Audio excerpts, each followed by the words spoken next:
Ramen tip number 1. When ordering ramen from somewhere new, order the house ramen. If it's good, branch out into their other ramens. Starting from turn 3, you'll get to pick a region by which to be inspired by. The 5 regions each give you a boost to a different training style. Starting in the first year, this will be pretty simple as you get a boost to training effectiveness and a guaranteed skill hint to whatever facility you pick when utilizing your special ramen powers by clicking the ramen button. Year 2's ramens get a little more complex, with Nakayamas, for example, awarding higher friendship bonuses in all training facilities and the rest granting even higher friendship bonuses in 2 facilities each, apart from Kokora, which is wit specific.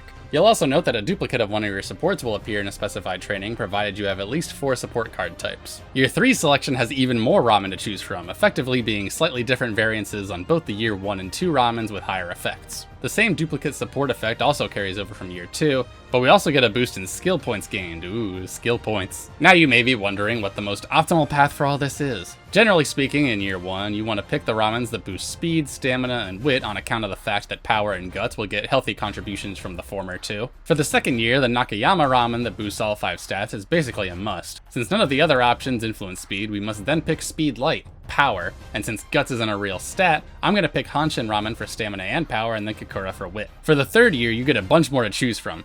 Here you can get a little more creative with what you want, but generally you'd want to pick something you need help with. That said, the Nakayama and Kyoto ramen both boost speed and wit and then power and stamina respectively, so one of those could be helpful to the cause of having high schoolers operate a thriving ramen business for some reason. You could also do Hanshin, which boosts speed, power, and stamina, and grab the Tokyo region, which is a more significant boost to wit if you're feeling froggy. Year 3 is truly the land of opportunity. These benefits are also stacked onto additional boosts depending on what year it is. For example, in Year 1, you get a 30% training failure reduction and increase to the bond gauge. In Year 2, the failure rate down effect goes to 50% and you get a friendship bonus, stat limit gain up, and skill point gain limit up at the cost of the bond effect going away. These boosts are then all increased in Year 3, and you always get a training boost in all 3 years. Should you bring 4 different support card types, then in Year 3 you're also guaranteed skill hints for all supports and they'll grant you all corresponding hints, which is great news for me, since I have a fully MLB Dom and Die card. Yeah, her specialty priority is at like 120, so that automatically makes her S tier, so... Stop, just stop. We're not doing this again. It's done.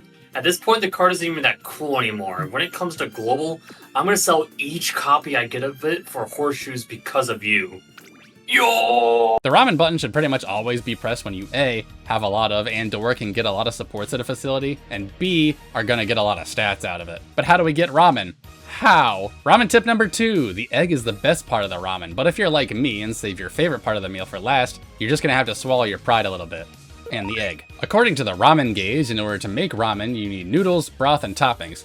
I tried asking the ramen gauge how to intelligently invest, but it didn't seem to have that answer. You can only have a maximum of 10 ingredients total, which you gain by taking any action. So for instance, by training, you gain points that lead into getting ingredients, which you gain by filling their particular bar up all the way. 7 points to a bar, which equates to 1 ingredient. If you go higher than 10, then your oldest ingredient will be sent to the Doom Dimension, and nobody wants that, so make sure you use it before you lose it. The ingredients you have will also be reset to 2 at the beginning of each year regardless. Each ramen costs 5 ingredients to make, and whenever you make one, in addition to reaping the aforementioned bonuses, you'll get an increase to the Ramen Jamboree bar, which is the scenario goal. But first we have to talk about secret ingredients. Secret ingredients can be used to replace ingredients you might be missing from your ramen, whether by choice or by necessity. You first get 2 after selecting your regions in each year. You also get 2 secret ingredients at the start of summer, and 3 more from your first 3 turns in summer, but you can only hold a maximum of 4 at a time. Since they replenish during summer, and it's arguably the best place to use them, it's probably a good idea to save some ingredients for the summer so you can make use of ramen every turn. In that same vein, you want to make sure that you have 2 or less secret ingredients by the start of summer, lest you lose some. The good news is, secret ingredients never go away, even during a ramen jamboree. Ramen tip number 3, unless you like drinking hot sauce, don't order spicy ramen.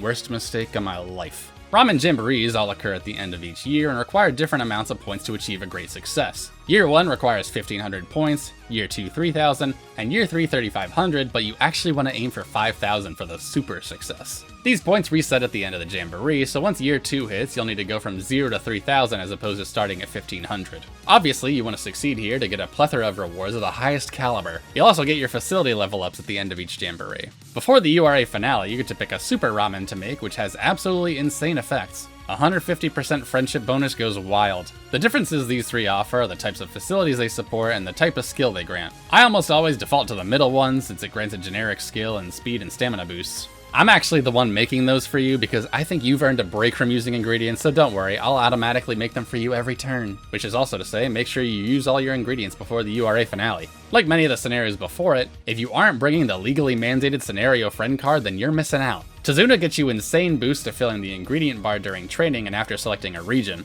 and gets you secret ingredients after outings. You also max out the ingredient bar during summer. These effects are also present but lessened on the ye old Tazuna and Light Hello friend cards. So yeah, I'd say the new Tazuna SSR is pretty helpful. Ramen tip number 4, always go into a ramen place as hungry as possible. Bye.